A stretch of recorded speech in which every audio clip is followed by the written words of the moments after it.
오늘은 다윗의 이야기 함께 나누고자 합니다. 오늘 설교 제목이 다윗의 사람들과 공주중앙교회 사람들의 이야기라는 제목인데요. 다윗의 이야기는 너무 매력적이에요. 다윗의 이야기를 우리가 읽다 보면 세상에 불가능이 없겠다. 참 아무것도 없고 그냥 쫓겨나가지고 전국으로 도망다니던 다윗, 지위도 잃어버렸고 그 다음에 자기 비즈니스도 할 수 없고 신분도 잃어버렸고 완전히 전국의 지명수배가 되어서 죽을 수밖에 없는 형편에 있었던 사람, 심지어 자기 아내가 있는데 그 아내가 다른 사람에게 강제로 시집 보내어줘도 찾아가서 그 아내를 시집 못 가게 할 수 없었던 비참한 남자.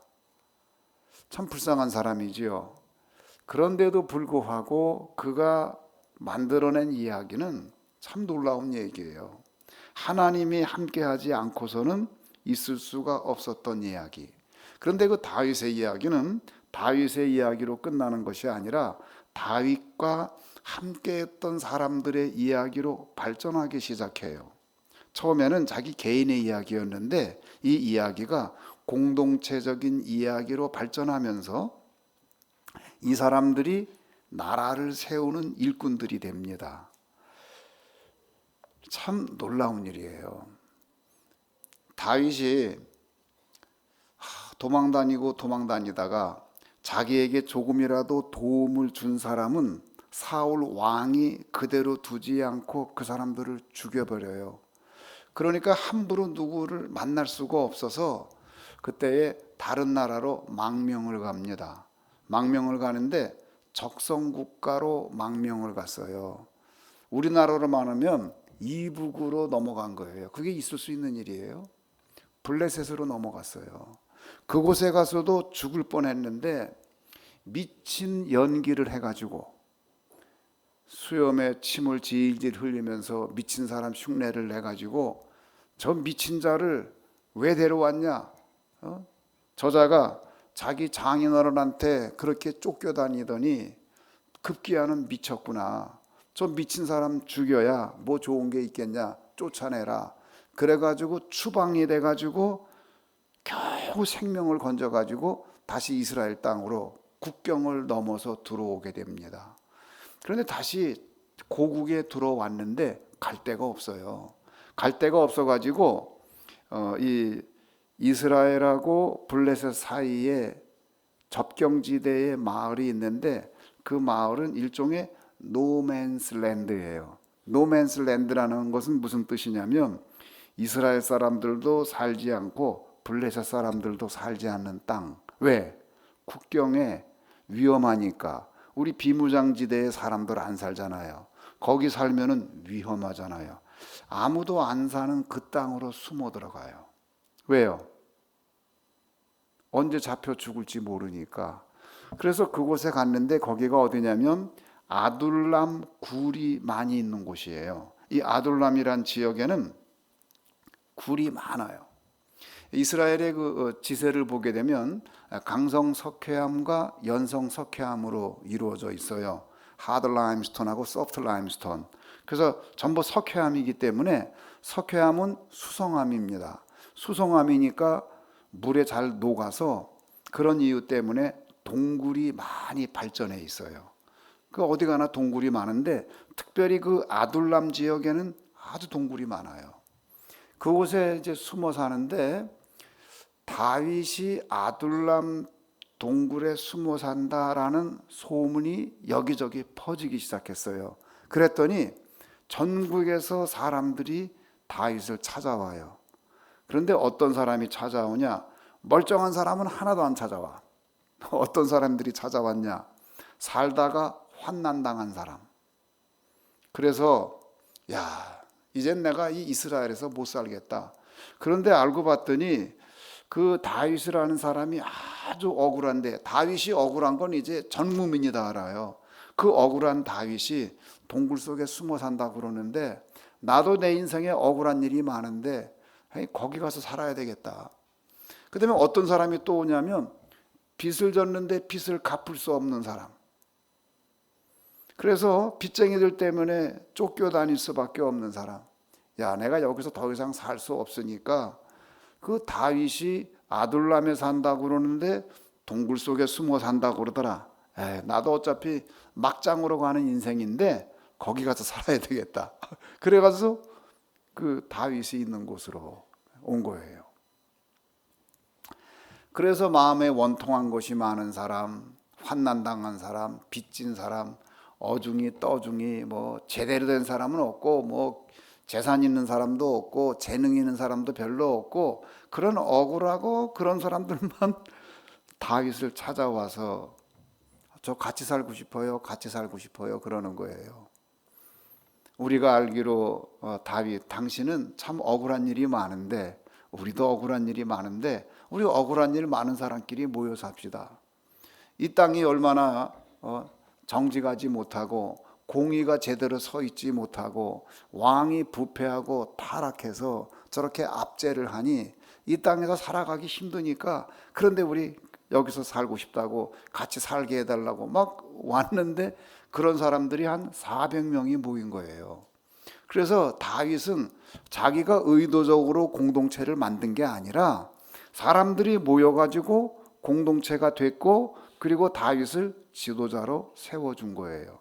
그것이 바로 아둘람 굴, 노맨스 랜드, 아무도 사람이 살지 않는 땅, 블레셋 사람들도 오지 않고 이스라엘 사람들도 오지 않는 국경에 있는 그 땅, 어떻게 보면 저주받은 땅, 그 땅에 사람들이 모여가지고 살게 됐어요. 우리가 해마다 성지순례를 갑니다. 우리 조치용 교회는 한 해도 빼놓지 않고 코로나 때 빼놓고는 해마다 성지순례를 갔어요. 이 성지순례 가면 꼭 아둘람 굴을 갑니다. 아둘람 굴에 가면은 거기 다윗이 살았던 지역이잖아요. 그러면 다윗이 거기서 어떻게 살았을까 체험을 한번 해야 되잖아요. 그러면 그 굴 속으로 들어가요, 우리가. 굴 속으로 들어가다 보면 어떤 때는 이렇게 구부려서 가다가 어떤 때는 기어가야 돼요. 굴이 갑자기 좁아져요. 어떤 때는 심지어 낮은 포복으로 가야 되는 데도 있어요. 그런데 그 굴이 여기저기 다 거미줄처럼 연결되어 있기 때문에 거기서 길 잃어버리면 못 나와요. 성지순례 와가지고 못 나오면 어떡해요? 큰일이잖아요. 그죠? 그래서 앞에 사람 궁둥이를 놓치면 안 됩니다. 앞에 사람 궁둥이를 보고 절대로 뒤로 처지지 말고 궁뎅이 보고 가세요. 그러면서 이제 그러면 세상에 평생에 궁뎅이를 제일 많이 보는 거예요. 그러면 이제 궁뎅이를 보면서 이제 그곳을 막 가게 되면 넓은 광장 같은 데가 나와요. 갑자기 이렇게 넓은 데가 이 교회처럼 넓은 데가 나와요. 그래서 이 굴에 사람들이 모여서 살 수 있었구나. 그리고 누가 쳐들어오면 굴 속으로 다 숨어버리면 찾을 길이 없어요. 그러니까 다윗과 같이 도망자, 빚을 져가지고 도망가서 숨어야 될 사람들, 억울한 게 많은 사람, 원통한 게 많은 사람, 환난당한 사람들이 숨어서 살기에는 딱 좋은 데예요. 그곳에 이제 모여서 이 사람들이 사는데 다윗은 자기도 환난을 당했고 어려움을 당하고 누구보다 원통한 게 많은 사람이지만 그럼에도 불구하고 하나님을 의지하며 산 믿음의 사람인 줄 믿으시기를 주님의 이름으로 축복합니다. 그 어려운 여건에서도 믿음을 가지고 다윗이 살았어요. 자, 그런데 이 어중이 떠중이들하고 무슨 일을 하겠어요? 그런데 이상한 일이 일어나요. 다윗을 옆에서 보면서 다윗과 함께 먹고 자면서 그들 가운데 변화가 일어나기 시작합니다. 그 원통했던 사람, 어중이 떠중이들, 그런 사람들이 다윗처럼 점점 변해가기 시작해요. 어느 정도로 변하느냐? 나중에 다윗이 나라를 세울 때 보면 그때에 아둘람 공동체에 있었던 그 어중이 떠중이들이 용사가 되고 관리가 되고 나라를 세우는 인물이 되는 것을 보게 됩니다. 아, 그렇구나. 가슴에 원통한 것이 많은 사람이라 할지라도, 빚을 지고 도망한 도망자라 할지라도, 슬픈 일이 많은 사람이라 할지라도, 사회의 막장 인생을 살아서 더 이상 갈 데가 없어서 그런 굴 속에 들어가 사는 사람이라 할지라도, 하나님을 바라보고 살 때에, 하나님의 사랑과 함께 동행할 때에, 다윗과 같은 사랑과 동행할 때에 그들이 인물이 되고 그들이 하나님 앞에 귀하게 쓰임받는 사람이 되는구나 하는 것을 우리가 이 성경에서 확인하게 됩니다. 사랑하는 성도 여러분, 혹 여러분 가운데 빚을 져서 더 이상 살 수 없는 사람이 있어요? 혹 여러분 가운데 원통한 일이 있어가지고 세상을 향하여서 불평만 있고 늘 세상을 생각하면 화가 나고 치밀어 가지고 견딜 수 없는 사람이 있어요?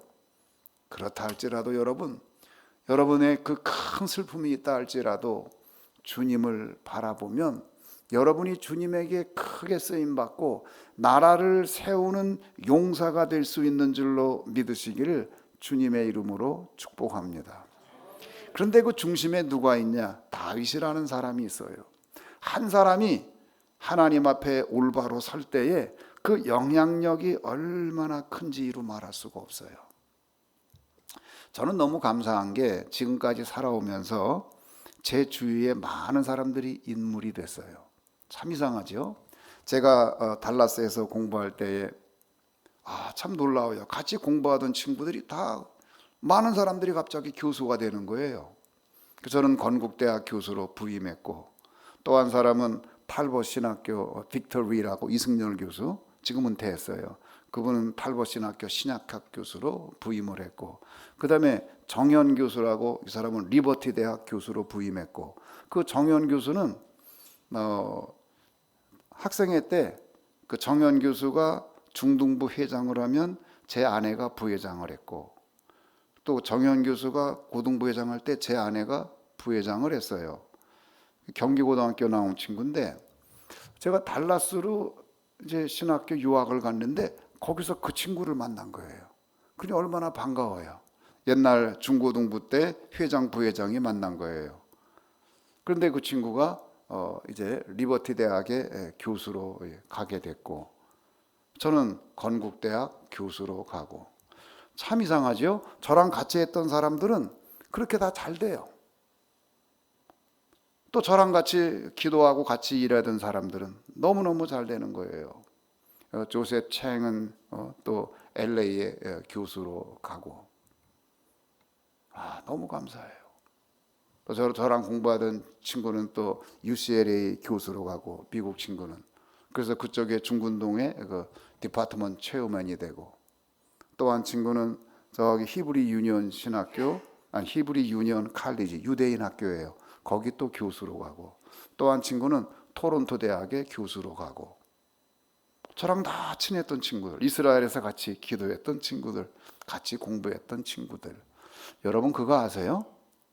왕대밭에 왕대나는 거예요. 따라합시다. 왕대밭에 왕대난다.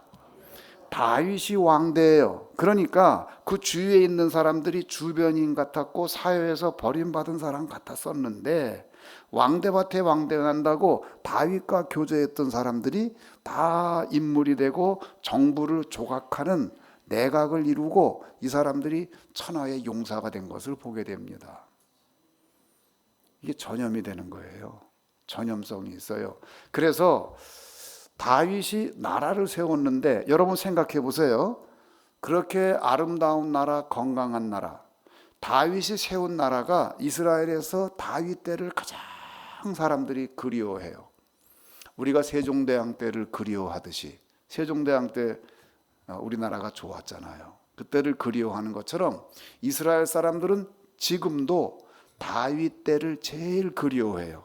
그 다윗 때에 행복했던 백성들, 그 다윗 때의 영광, 그 다윗 때의 모든 백성들이 하나님을 높이고 예배하고 찬양하고, 그때에 충성된 신하들이 있고 자기 유익을 구하지 아니하며 백성들을 섬겼던 그 관리들, 지도자들.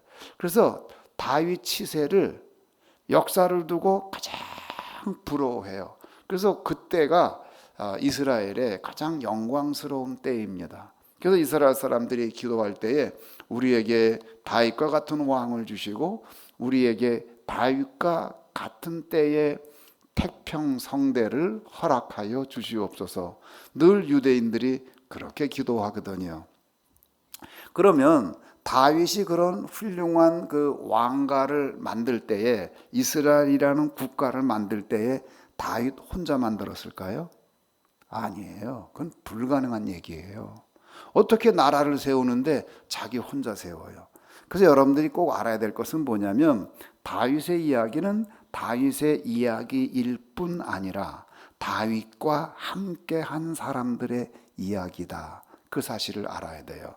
그래서 우리가 이제 사무엘상, 사무엘하, 또 열왕기, 역대상, 역대하를 쭉 읽어보면은 다윗과 함께 한 사람들의 이야기가 굉장히 많아요.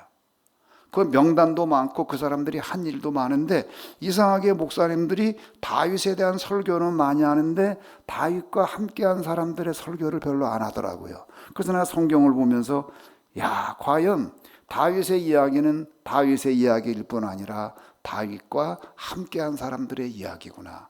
야, 다윗을 아는 사람이 헌신할 때 다윗 주위에 있는 사람들도 헌신하고 그렇게 위대한 나라를 만들었구나. 그것을 우리가 보게 됩니다. 자, 그래서 이 아둘람 굴에 400명이 모였어요.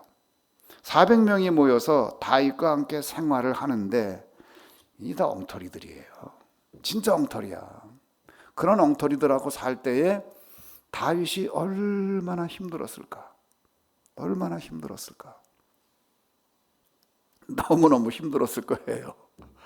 그런데 다윗은 그럼에도 불구하고 그들과 함께 먹고 그들과 함께 자고, 그들이 원통함이 많다고, 그들이 교육을 못 받았다고, 그들이 형편없는 사람들이라고 불평하지 않고 같이 교제하고 같이 먹고 같이 자고 그랬던 거예요. 이것이 다윗의 위대한 점입니다. 여러분, 이순신 장군이 위대한 것 중에 하나가 뭔지 아세요? 조선시대에 양반들은 사투리를 쓰지 않았습니다. 사투리 쓰는 것은 양반하고는 어울리지가 않았어요. 그래서 특히 관리들은 사투리를 안 썼어요. 그런데 이순신 장군은 충청도 가면 충청도 사투리를 썼고 전라도에 가면 전라도 사투리를 썼어요. 탁월한 분이에요. 왜 그랬을까요? 소통하려고. 그리워 안 그리워? 그리워. 그게 이순신 장군의 위대한 거예요. 멍청한 사람, 멍청한 지도자는 백성을 탓해요. 멍청한 목사는 교인을 탓해요. 우리 교회는 인물이 없어. 우리 교회는 뛰어난 사람도 없고, 우리 교회는 재력가도 없고, 우리 교회는 공부한 사람도 없고, 교인을 탓해요. 멍청한 지도자들은 그러는 거예요. 근데 다윗은 그 아둘람 공동체에 있으면서 빚 때문에 온 사람, 마음에 슬픔이 많은 사람, 원통한 게 많은 사람, 뭐 이런 사람들만 모였는데, 그리고 다윗을 막 죽이려고 그랬잖아요. 이 사람들이 너무 못돼가지고. 그런데 그들을 탓하지 않고 하나님 앞에 내가 기도하면서 그들하고 교제하고 그들의 용어를 쓰고 그들과 함께 어우러져 가지고 그렇게 충성하잖아요. 저는 조치원교회 담임 목사로 왔잖아요. 저는 교회를 올 때에 그 교회에 신자가 몇 명인지, 그 교회의 규모가 어떤지 그런 거 아무것도 모르고 왔어요. 왜 왔어요? 교회니까 온 거예요.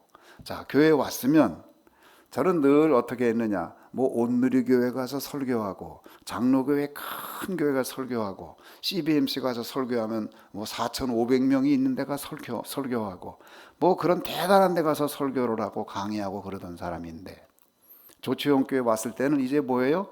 로컬 패스터가 된 거예요. 그러면 조치원교회 교인들하고 먹고 자고 그들하고 삶을 나눠야 되는 거예요.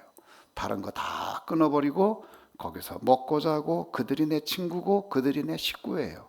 이것이 로컬 패스터예요. 그래서 그 개교회의 목사는 그들과 함께 운명을 같이 하는 거예요. 다윗은 그 아둘람 공동체와 운명을 같이 했어요. 그 띨띨이더라고. 그 어중이 떠중이더라고. 멋있지 않아요?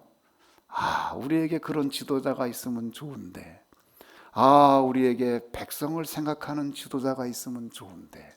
자기 유익만 구하니까 그럴 때는 백성이 불행한 거예요. 왜 다윗 때에 태평성대가 오고 왜 다윗 때에 그 나라가 태평성대가 되고 왜 다윗 때 그렇게 백성들이 행복했을까? 다윗이 백성을 품고 살았기 때문에, 특별히 어중이 떠중이, 특별히 가슴에 원통함이 많은 사람들, 특별히 빚져가지고 도망 온 사람들, 그 사람들의 친구가 되고 그들과 함께 먹고 자고 그들과 함께 지내면서 그들과 식구가 됐기 때문에 다윗은 이스라엘의 진정한 왕이 된 줄 믿으시기를 주님의 이름으로 축복합니다. 서울법대 나왔다고 왕 되는 거 아니에요. 어떤 사람이 왕이 돼야 되느냐? 민초들하고 같이 먹고 민초들의 아픔을 같이 나누고 민초들과 같이 잠을 자고 민초들하고 같이 걸을 수 있는 사람, 이런 사람이 나라의 지도자가 되어야 되는데, 여러분 기도 많이 하시고 투표할 때도 참 그런 걸 보고 잘 투표하시면 좋겠어요. 오늘 우리나라에 비극이 일어났잖아요. 얼마나 마음이 아픈지 몰라요. 저만 그래요? 여러분 지금 마음 아프잖아요. 왜 우리나라는 대통령마다 다 감옥에 가는지 너무 마음이 아파요. 근데 다윗은 어떻게 했느냐? 감옥에 갈 사람들, 그들의 친구가 됐고, 감옥에 붙잡혀 갈 사람들, 그들과 함께 먹고 자고, 그러면서 그 아둘람 공동체에서 그들과 함께 꿈을 꾸고, 그들과 함께 소망을 나누고, 그들에게 하나님의 소망을 전하고, 그리고 하나님의 소망을 전하는 사람으로 산 것을 보게 돼요. 근데 그럴 때에 소문이 들렸어요. 어떤 소문이 들렸냐? 블레셋 사람들이 와가지고 그 지역에, 그일라라는 지역이 있는데 와가지고 이제 추수 때가 됐는데, 추수 때가 되면 이제 곡식을 말려야 되잖아요. 말리려면 밖에 이제 이렇게 다 널어놔야 되는데, 이거를 블레셋 군인들이 와서 블레셋 사람들이 다 걷어가는 거예요. 그럼 1년 농사 지어서 그거 다 뺏기면은 그 농업 국가에서 뭐 먹고 살아요? 그 해는 굶고 살 수밖에 없잖아요. 그 얘기를 다윗이 들었어요. 그 얘기를 듣고서 하나님 앞에 기도합니다.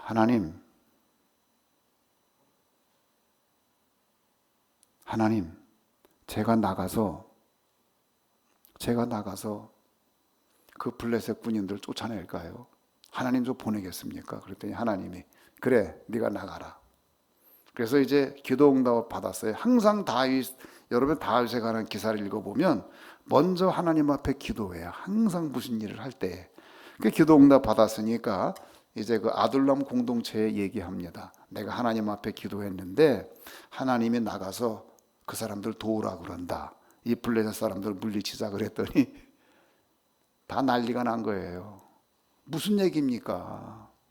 우리 앞가림도 못하는데 우리가 무슨 다른 사람을 도와요. 우리 살기도 바쁘고 우리 돌아보지도 못하는 사람들인데 못합니다. 안 갑니다. 그리고 꿈쩍도 안 하고 안 움직여요. 여러분 이럴 때가 제일 속상한 거예요. 목사가 제일 속상한 때는 어느 때냐? 일이 보여. 이 일은 반드시 해야 돼. 그래서 이 일을 하려고 교인들한테 얘기했는데 교인들이 끄떡도 안 하고 안 돼요, 못 가요. 이런단 말이에요. 저는 조치원 교회 와가지고 몇 년 전에 멀티사이트 처치를 해서 세종시에 교회를 세워야 되겠다. 그게 보이는 거예요. 저는 거기 교회 세우면은 한 5년이면 몇천 명 모일 것 같아. 그냥 하는 얘기가 아니에요. 저는 데이터가 다 있어요. 그래서 그게 보이는데, 그래서 이제 제가 장소도 마련하고 다 교회에다 얘기해 봤더니 꿈쩍도 안 해. 움직이질 않아요. 그때 얼마나 제가 괴로웠는지 몰라요. 사실은 제 아내하고 저 둘이서 우리 교회 사표 낼까? 그러고 가서 개척할까? 그렇게까지 마음 먹었는데 조치영 교회 교인들이 너무 불쌍한 거예요. 그래서 포기했어요. 목사가 제일 힘든 때가 어때냐? 그 비전을 하나님으로부터 받아가지고 일을 해야 되는데 교인들이 쫓아오지 않을 때. 그래가지고 이제 다윗이 너무 힘들어가지고 꿈쩍 안 하니까 어떡하나 포기할 수밖에 없잖아요. 뭐 하려고 해도 같이 가서 싸워줘야 되는데 혼자가 싸울 수는 없잖아요. 그래가지고 이제 다윗이 하나님 앞에 가서 다시 기도합니다. 하나님, 제가 나가서 싸우려고 했는데 꿈쩍도 안 합니다. 제 말을 안 들어요. 이 지도자가, 잘못된 지도자는 그럴 때 어떻게 하느냐? 둘 중에 하나예요. 하나는 포기하든지 또 하나는 뭐냐면 그냥 다구치는 거예요. 너희가 그럴 수 있냐? 내가 하자고 그랬으면 해야지. 왜 움직이지 않냐? 밥만 축내냐? 그러면서 그들을 막 다구칠 수가 있어요. 근데 다윗은 그러지 않았어요. 참 다윗은 대단한 지도자예요. 다 거절했지만 그럼에도 불구하고 그들과 싸우지 않고 또 하나님 앞에 나가 기도합니다. 하나님, 어떻게 하면 좋을까요? 저들이 따르지가 않아요. 그래도 나갈까요? 그런데 하나님이 그래, 그래도 나가라. 그게 다윗이 다시 와서 말합니다. 여러분 따르지 않아도 좋습니다. 저는 그냥 가겠습니다. 그러니 저를 따를 사람만 따라오십시오. 그리고 전쟁터에 나가요.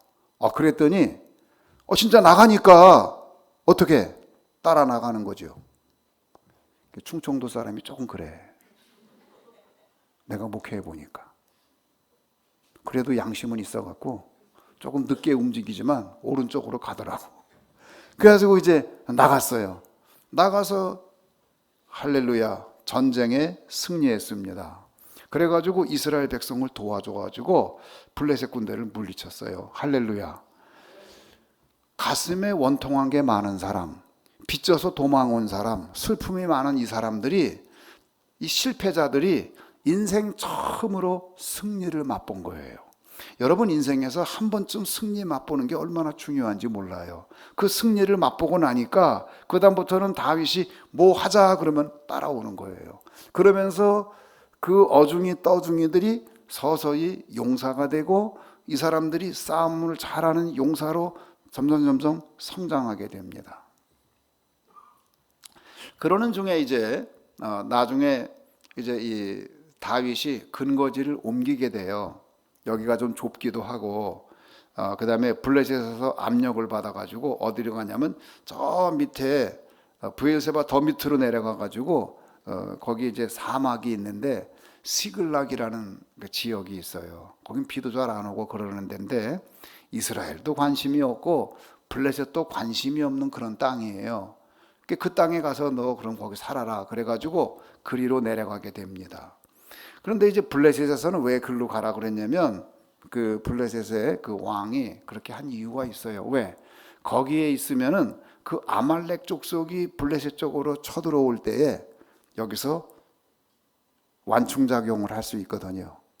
또 이스라엘로 아말렉 사람들이 쳐들어 올라갈 때에 막아주는 역할을 하니까 다윗이 시글락으로 갔을 때에 블레셋도 반대하지 않고 이스라엘도 반대하지 않는 거예요. 그래서 한동안 이 시글락 지역에서 그 네게부 사막 쪽이에요. 거기에서 다윗이 자기의 부하들과 함께 살았는데 400명이던 사람들이 600명으로 됐어요. 여기서 600명 그럴 때는 남자의 숫자만 세는 겁니다. 여자하고 아이들은 숫자에 들어가지 않았어요. 그래서 남자만 장정만 600명이에요.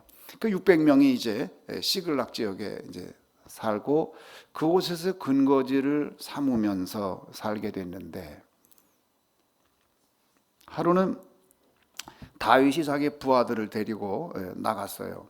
이제 원정 나갔는데 나간 사이에 아말렉 군대들이 그 마을을 습격을 했습니다. 다윗이 부하들하고 돌아왔는데 보니까 다 불질러 놓고 거기 있던 가축들 다 가져갔고, 그리고 거기 있는 모든 식구들을 전부 다 포로로 잡아간 거예요. 그래서 그때에 다윗에게 부인이 둘 있었어요. 자기 본부인은 딴 사람한테 시집갔고, 그래서 아히노암하고 아비가일이 있었거든요. 그 부인 둘도 잡혀갔고, 포로로. 식구들이 다 포로로 잡혀가고, 그 다음에 그 아둘람 공동체에 있던 그 시글락에 있던 부하들의 식구들이 다 잡혀간 거예요.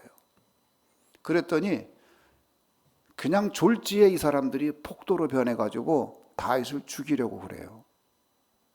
다윗을 죽이려고 그래요. 본디 배운 게 없는 사람들이니까, 본디 막대 먹은 사람들이니까 다윗을 죽이려고 합니다. 그랬더니 다윗이 그들을 설득을 하고, 그래, 내가 부덕하다, 내가 잘못했다. 그러나 어떡하냐, 우리가 우리 식구들을 찾아와야 되지 않겠냐. 우리 가서 우리 식구들을 찾아오자. 우리 생명 걸고 나가 싸우자. 설득을 했더니 자기 식구들, 자기 새끼들 다 잡혀갔는데 찾아와야 될 거 아니에요. 그래가지고 이 다윗이 군사 600명을 데리고서 이제 올라갑니다. 600명을 데리고 이제 아말렉 사람들을 쫓아서 가는데, 어디로 간 줄 알아요, 이 사람들이? 그래도 막 이제 전속력으로 가는 거예요. 빨리 가야 되니까. 그 혹시 죽으면 안 되잖아요. 그래서 빨리 막 가는데 부솔 시내까지 갔는데 너무나 빠른 속도로 가니까 600명 중에서 200명이 아이고, 저희는 더 이상 못 가겠습니다. 더 이상 지쳐서 못 가겠습니다. 그때 다윗이 아니다, 빨리 가야 된다. 지금 위기다, 위기. 우리가 여기서 쉴 시간이 없다. 그러니 가자. 저희는 못 갑니다. 그래? 그럼 너희는 여기 남어. 그래서 남은 사람이 200명. 그럼 몇 명 남았어요? 400명이 계속 올라가는 거예요. 그래서 막 올라가는데 가다 보니까 웬 젊은 사람 하나가 그 사막에 쓰러져 있는 거예요. 그래서 보니까 이집트 사람이에요. 이 사람이 여기 왜 있나 했더니 생명은 붙어 있어요. 그래가지고 이제 무화과 이렇게 말린 게 아주 군량미로 참 좋거든요. 그래서 무화과 열매를 입에다 먹이고 포도를 먹이고 물도 먹이고, 이 사람이 사흘 동안 먹지 못하고 거기서 쓰러져 있는 거예요. 그러니까 겨우 기력을 차리니까 물었어요. 넌 누구냐? 그랬더니 그가 말하기를 저는 이집트 사람인데요, 아말렉 사람의 종입니다. 그래? 그랬는데 왜 여기 이렇게 죽게 됐냐? 그랬더니 제가 3일 전에 제 주인에게서 버림받았습니다. 제가 병이 들었다고 저를 버리고 그냥 가버렸어요. 그래서 제가 그동안 먹지 못하고 이렇게 됐습니다. 그래? 넌 아말렉 사람이 네 주인이라고? 그래, 그러면 네가 그 아말렉 사람이 어디 있는지 그 길을 좀 안내할 수 있겠냐? 그랬더니 이 이집트 젊은이가 말하기를 다윗에게 그래요. 저에게 2가지를 맹세해 주시면 제가 그들이 어디 있는지 안내해 드리겠습니다. 그래, 그 맹세할 게 뭐냐? 한번 얘기해 봐라. 첫 번째, 제 생명을 지켜 주십시오. 저를 죽이지 말아 주세요. 그래, 너 안 죽일게.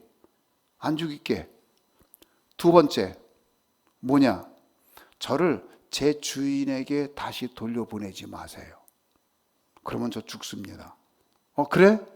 그래, 그 2가지 내가 맹세할게. 예, 그러면 제가 안내하겠습니다. 그리고 이제 그 종이니까 이 사람들이 어디로 가는지 다 아는 거예요. 그래가지고 이 이집트 사람이 안내를 해가지고 밤중에 도착을 했는데 보니까 이 아말렉 군대들이 많은 포획물 이겼으니까 좋아가지고 술판이 벌어져가지고 밤중에 그냥 떠들썩하고 그냥 술 먹고 막 그러고 있는 거예요. 그때에 다윗이 400명의 부하들을 데리고 급습을 해가지고 그들을 다 진멸합니다. 진멸한 후에 그들이 가지고 있는 게 어마어마하게 많아요. 자기들이 뺏긴 것보다 몇 배의 가축들이 있고 뭐 많은 부하들도 있고, 그걸 다 약탈을 하고, 그 다음에 다행히 식구들을 하나도 안 죽였어요. 그 잃어버린 아내도 찾고 자식들도 찾고 다 찾아가지고 내려옵니다. 할렐루야. 승리했지요. 그리고 이제 막 내려오는데, 내려오다가 그 부솔 시내에 도착했어요. 그랬더니 거기 몇 명이 기다리고 있어요? 아까 몇 명이라고 그랬어요? 200명이 기다리고 있는 거예요. 그랬더니 400명의 부하들이 다윗에게 말합니다.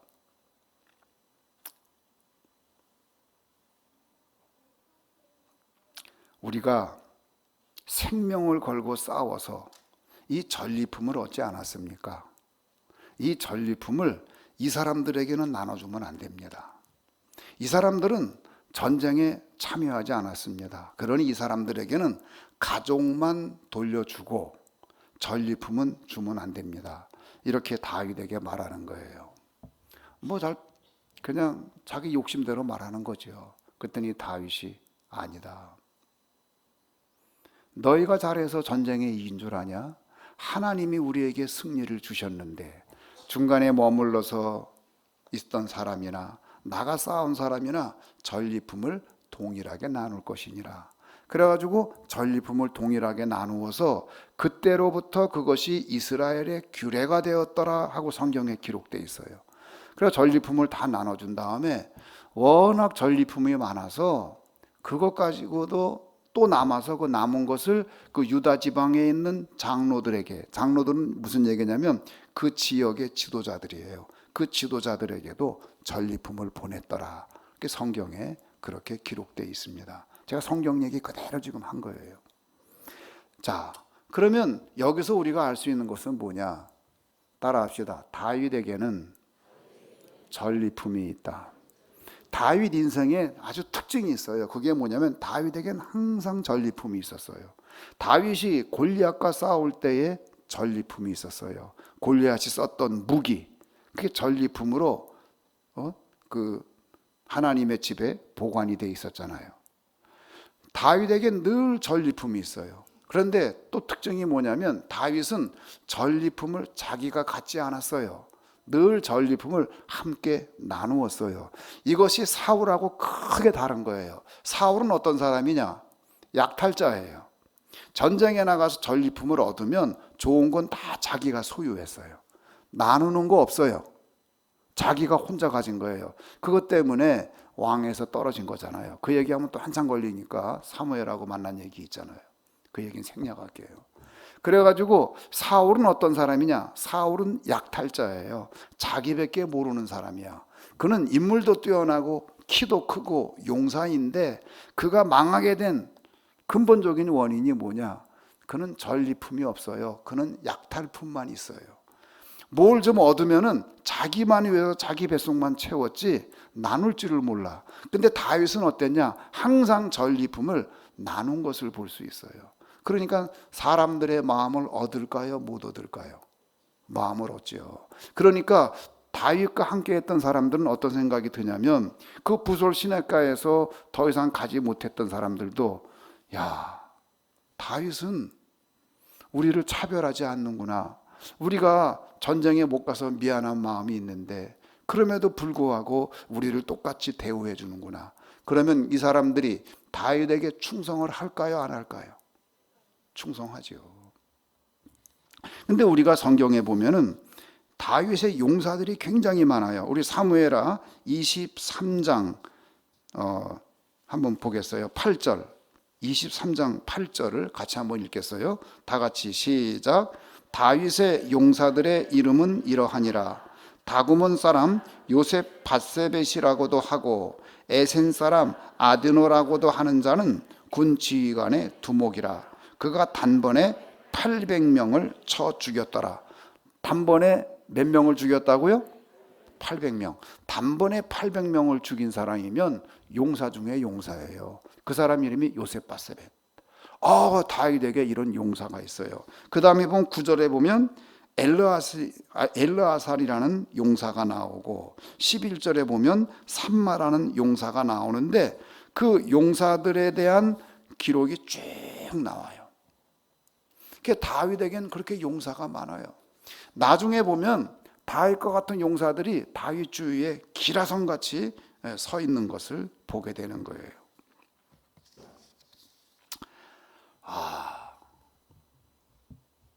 다윗 주위에는 사람이 많아요.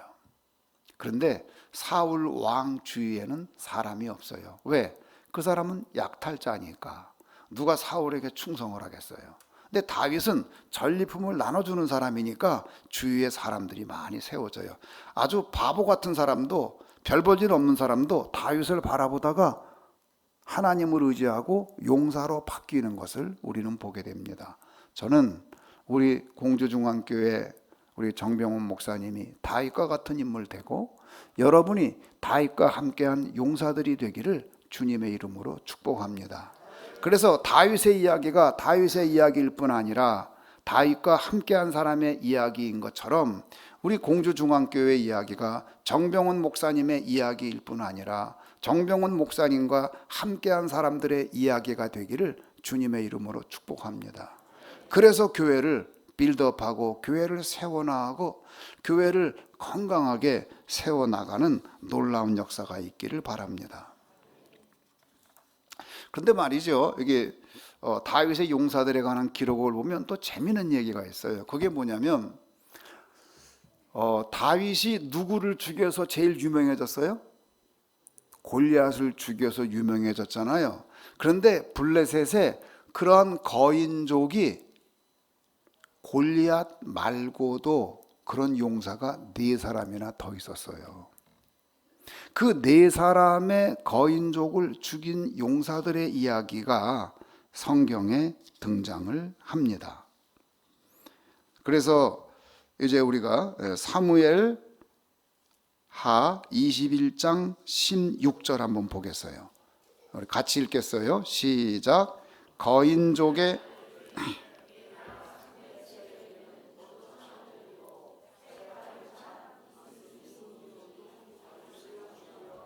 이스비스노비라는 거인이 있는데 이 사람이 골리앗과 같은 사람이에요. 그러니까 블레셋 사람 중에 그런 거인족이 있는데 이스비스노비라는 사람하고 전쟁에 나갔다가 다윗이 싸움을 하게 됐어요. 그런데 다윗이 죽게 된 거예요. 이제 다윗이 옛날만 못해요. 왜? 나이가 들었어요. 그래가지고 이스비스노비 다윗을 죽이려고 그러는데 그때 다윗의 부하 가운데 용사가 있었는데 따라합시다. 아비새라는 용사가 나타나가지고 싸워가지고 이스비스노브를 죽여버렸어요. 할렐루야. 죽이고서 말합니다. 왕이여. 그때는 이제 다윗이 왕 됐을 때거든요. 왕이여, 이제는 전쟁에 직접 나서지 마옵소서. 그리하여 이스라엘의 등불이 꺼지면 아니 됩니다. 그래서 이제 다윗이 전쟁에 나가지 말라고 간청을 해요. 그 이스비스노비라는 골리앗과 같은 사람을 죽인 사람이 아비새예요. 이스라엘의 용사입니다. 그 다음에 따라합시다. 삽이라는 사람이 있는데 이 사람이 또 골리앗과 같은 용사인데 그를 누가 죽였냐? 십부게라는 용사가 죽였습니다. 그 다음에 골리앗의 친동생이 있어요. 그 동생의 이름이 뭐냐면 따라합시다. 라흠이라는 그 동생이 있는데 그 라흠이라는 사람을 엘하난이 죽였어요. 근데 그뿐 아니라 그 중에 또 아주 무시무시한 거인이 있었는데 이 사람은 오른쪽 손가락이 6개, 왼쪽 손가락이 6개, 오른쪽 발가락이 6개, 왼쪽 발가락이 6개, 무시무시한 사람이에요. 도합 몇 개예요?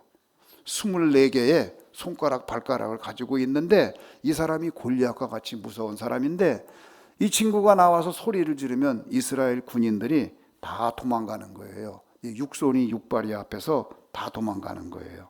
이 사람을 누가 죽였냐? 요나단이라는 삼마의 아들 요나단이라는 사람이 그를 죽였어요. 그러니까 이제는 이스라엘에 용사가 많이 생겼는데 다윗 한 사람만 용사인 줄 알았더니 이제는 놀라운 용사들 아비새, 또 십부게, 엘하난, 그리고 요나단, 이 사람들이 다윗과 동급의 용사가 된 거예요. 골리앗과 같은 사람들을 죽인 용사가 된 걸 알 수 있습니다.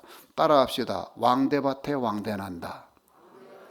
왕대밭에 왕대나는 거예요. 다윗이 하나님 앞에 헌신하고 하나님 앞에 충성하고 용사가 됐을 때에 그와 함께한 사람들도 그 골리앗과 같은 그 무시무시한 사람들을 죽이는 용사가 된 것을 보게 됩니다. 그런데 말이죠, 우리가 사무엘하에 쭉 보면은 사무엘하 23장 8절 이하에 보면은 다윗의 용사 37명에 대한 보고가 있어요. 몇 명? 37명. 37명이 용사예요. 용사의 명단이 빼곡하게 써 있는데 이거 말고도 많아요. 근데 그 중에 유명한 세 용사가 있는데 그가 누구냐? 블레셋하고 다윗하고 이스라엘하고 전쟁이 붙었어요. 전쟁이 붙었는데 블레셋이 어디까지 쳐들어왔냐면은 베들레헴 근방까지 쳐들어왔어요. 옛날에 제가 살던 집 있는데요. 그 동네에 그 뒤에 이제 그 올리브 숲이 있고 그런데 거기까지 쳐들어온 거예요. 그건 무슨 얘기냐면 중국이 어디까지 쳐들어왔냐? 중국이 개성까지 쳐들어왔다는 얘기예요. 조금 더 오면 서울이에요. 그 정도로 많이 쳐들어온 거예요. 남쪽에서 쳐들어온다 그러면 일본이 대전까지 쳐들어온 거예요. 조금 있으면 서울이 넘어가요. 그 정도로 이스라엘 내륙 깊이까지 블레셋 군대가 쳐들어왔어요. 그래서 이제 다윗이 그들하고 싸우는데 자기 고향 베들레헴이잖아요. 베들레헴에서 전쟁이 붙은 거예요. 근데 그쪽은 누가 차지하고 있냐면 베들레헴은 이미 블레셋 사람들한테 넘어갔어요. 자기 고향이 적군한테 넘어갔다고요. 그래서 그 앞에서 전쟁을 하다가 전쟁하다 지쳐가지고 다윗이 말을 해요. 야, 그때 얼마나 뜨겁고 더운지 몰라요. 이스라엘 여름이. 그래서 그 뜨거운 여름에 전쟁을 하는데 너무 더우니까 다윗이 말을 해요. 야, 저기 저 앞에 내 고향 베들레헴이 보이지 않냐? 그 베들레헴에 우물이 있는데 내가 거기서 우물물을 먹곤 했는데 그 우물물 먹으면 얼마나 시원한지 그 우물물이 기가 막힌데 야, 저 우물물 한번 먹어보면 내가 여한이 없겠다. 이런 얘기를 했어요. 그랬더니 다윗 밑에 있던 용사 세 사람이 그 얘기를 듣고 글로 몰래 잠입해 들어갔어요. 잠입해 들어가가지고 그 우물에 가서 물을 떠온 거예요. 떠와가지고 다윗 왕에게 물을 드렸습니다. 다윗이 깜짝 놀랐어요. 물을 마시려다가 그 물을 땅에다가 쏟아버렸습니다. 땅에다가 쏟아버렸어요. 내가 너희에게 큰 죄를 졌구나. 내가 한바탕면 너희들 생명을 잃어버릴 뻔했구나. 내가 이 물을 어떻게 마시냐. 내가 다시는 이런 일을 안 할 거다. 그리고 그 물을 쏟아버렸어요. 그때의 그 유명한 세 명의 장군에 관한 이야기가, 세 용사에 관한 이야기가 지금 사무엘하 23장에 기록되어 있고, 또 거기에 분하야라는 용사가 등장을 하는데 이스라엘에 가끔 눈이 와요. 한 번은 예루살렘에 눈이 어마어마하게 와가지고 그걸 사진 찍어가지고 전국으로, 전 세계로 보낸 적이 있어요. 예루살렘에 눈이 오는 건 드문데 가끔 눈이 오거든요. 이 분하야라는 용사가 눈이 왔는데 그 눈구덩이 속에서 사자를 맨손으로 때려잡은 용사가 있어요. 그 분하야 용사에 대한 기록이 있고, 그리고 쭉 이제 나오는데 우리 사무엘하 23장 24절 한번 보겠어요. 사무엘하 23장 24절 같이 읽을까요? 시작. 요압의 아우 아사엘은 30명 중에 하나요.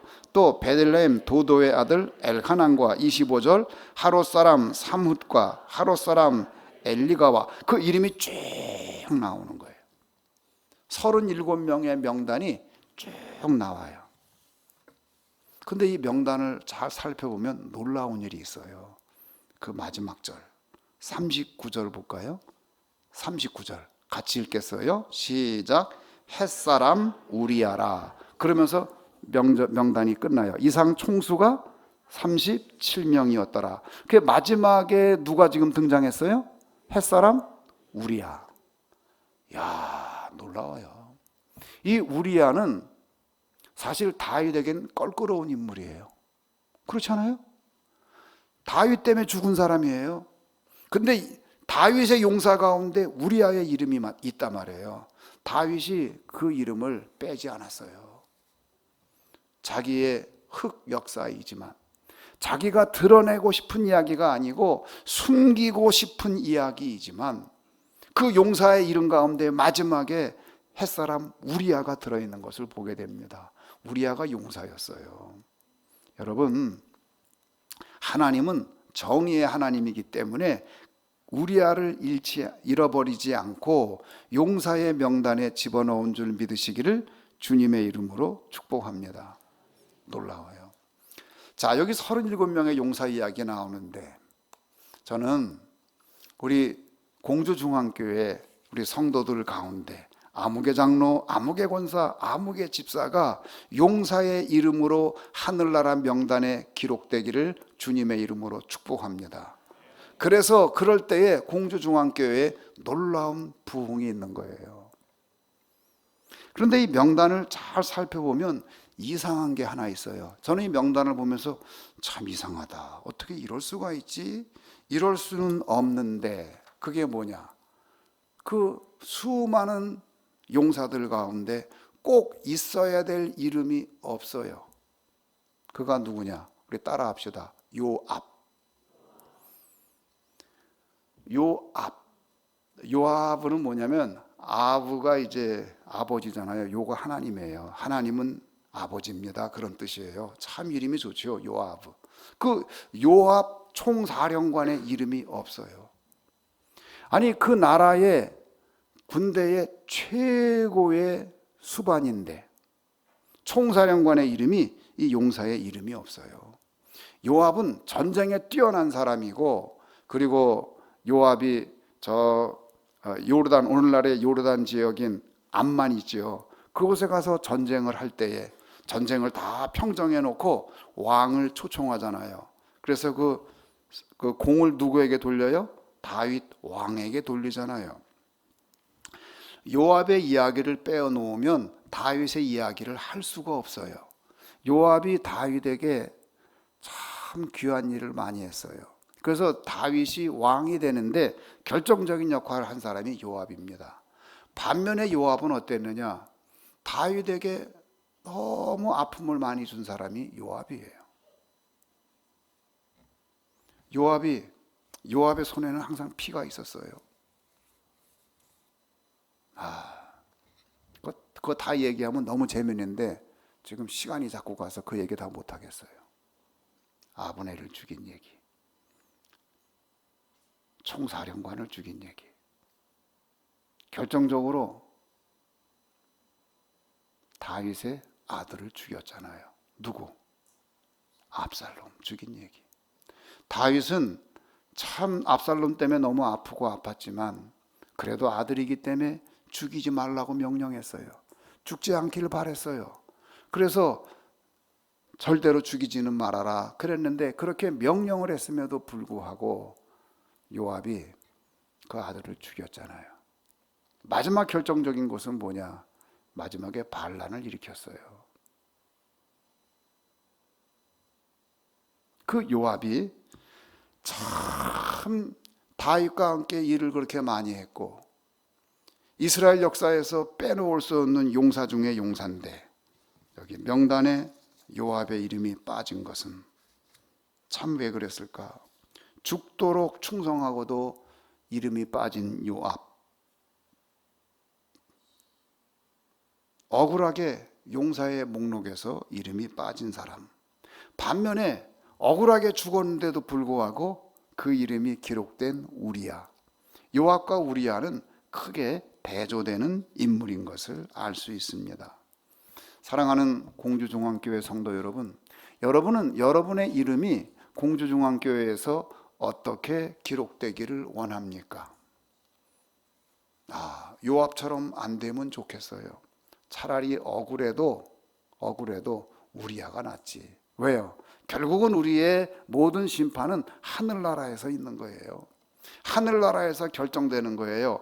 여기서 내가 아무리 총사령관이고 내가 아무리 권세가 있고 내가 힘이 있고 왕을 좌지우지할 정도의 권세가 있었던 사람이라 할지라도 하늘나라 용사 이름에 명단이 빠지는 것은 참으로 불행한 일이에요.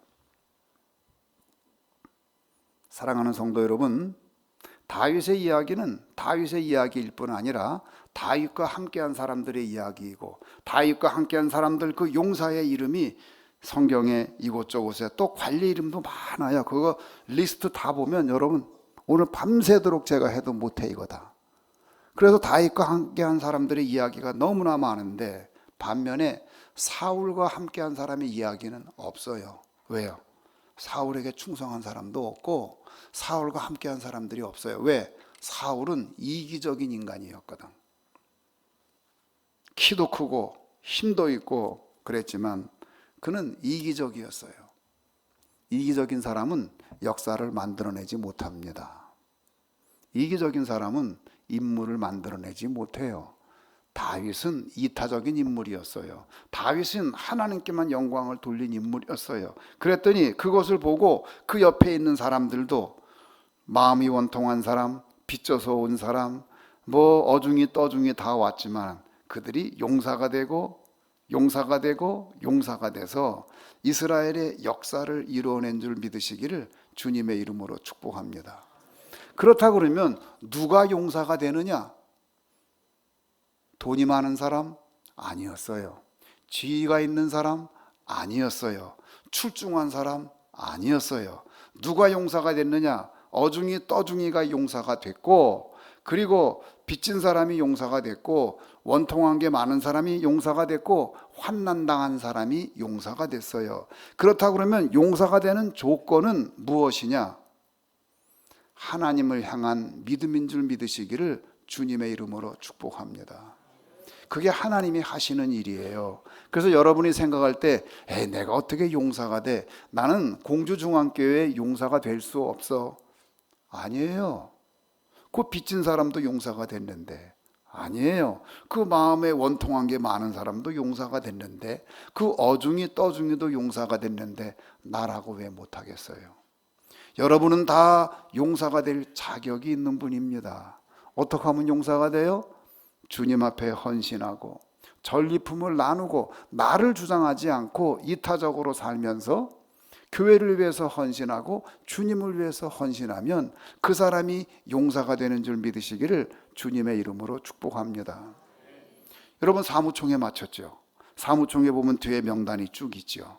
저는 그 명단을 예사롭게 보지를 않아요. 그거 보면서 기도하거든요. 아무개 위원장 누구, 어디 위원장 누구, 또 각 부서 누구 얼마나 소중한 이름입니까? 사랑하는 공주중앙교회 성도 여러분, 이제 집회를 마칩니다. 저는 여러분이 그런 용사가 되면 좋겠어요. 그리고 이제 우리 담임 목사님과 함께 그 용사의 이야기를 써나가기 바랍니다. 그래서 우리 공주중앙교회 부흥의 이야기, 공주중앙교회 하나님의 이야기, 공주중앙교회가 세워놓은 용사들의 이야기. 그 중앙교회에는 이런 걸출한 인물, 이런 걸출한 인물들이 있더라. 하나님께서 그 사람을 용사로 만들었더라. 그래서 하늘나라에 그 이름이 기록이 되는 놀라운 역사가 있기를 주님의 이름으로 축복합니다.